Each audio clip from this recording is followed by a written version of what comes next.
Hello, my name is Gabriella Hickman, and today I'll be presenting to you on hydroponics. So what is hydroponics?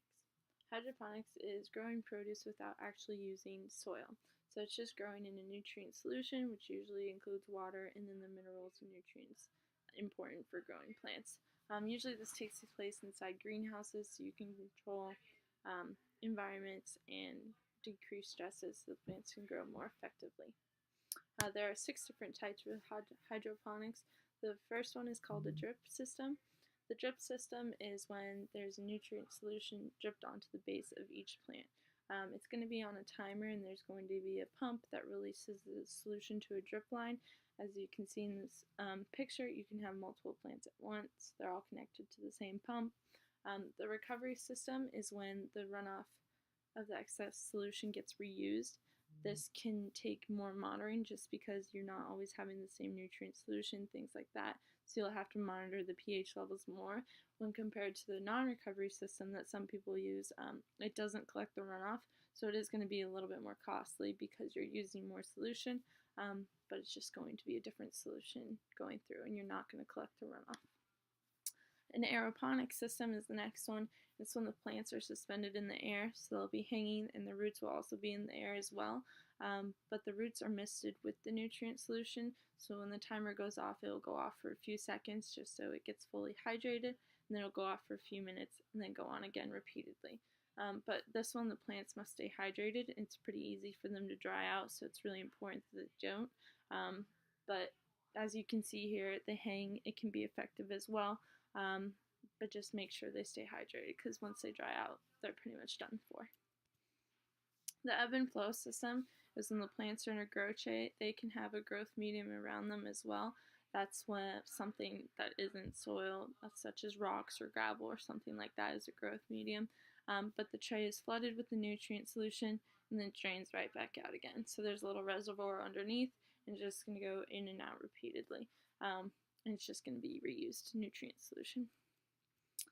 The wick system is basically like wick as in a candle wick, basically, but it's going to be connected to both the plant and then the base nutrient solution. It's going to be absorbed into the wick, which will then allow it to be absorbed by the plant itself from the wick. It's not very effective in larger plants just because they need a lot more water, but it does not require a timer, electricity, or anything like that. It's pretty easy and straightforward. The plant just soaks it in and it does it all on its own. Water culture is when the plants float on the nutrient system, so they're usually on a little piece of styrofoam or something like that, and only the roots are actually in the nutrient solution, and they're going to be in there 24/7.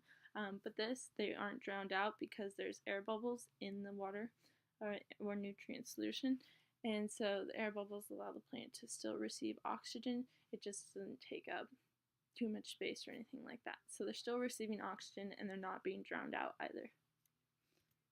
Finally, the last hydroponic system is nutrient film technique, also known as NFT.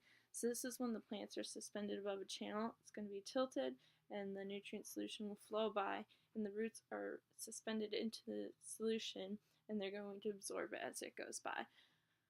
So this one, the solution is also reused and it goes by.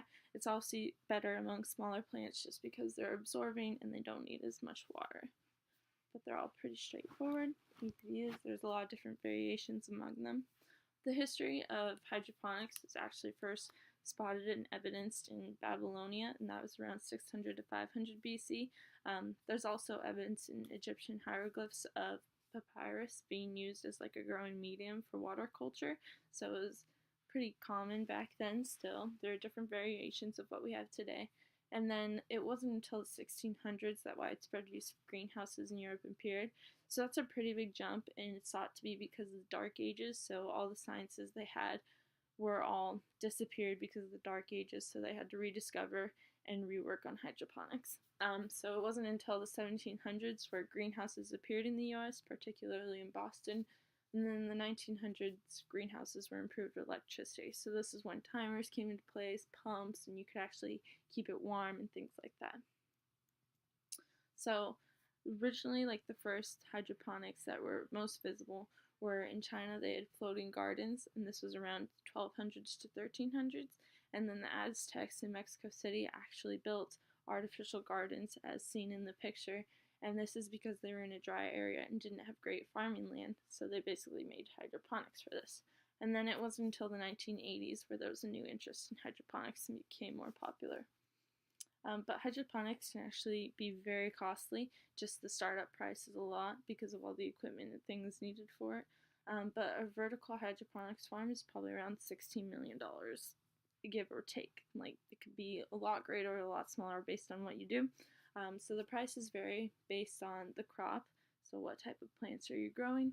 The technology, are you going to use renewable energy sources, which are probably going to cost more, but they will be better for the environment. It's all based on what you want. How big are you going to make your farm? Where is your farm going to be? Is it going to be in a hot climate where you have to use more air conditioning and keep the plants in a good climate? Or is it going to be really cold? You need to have more air conditioning. Those costs will also greatly change it.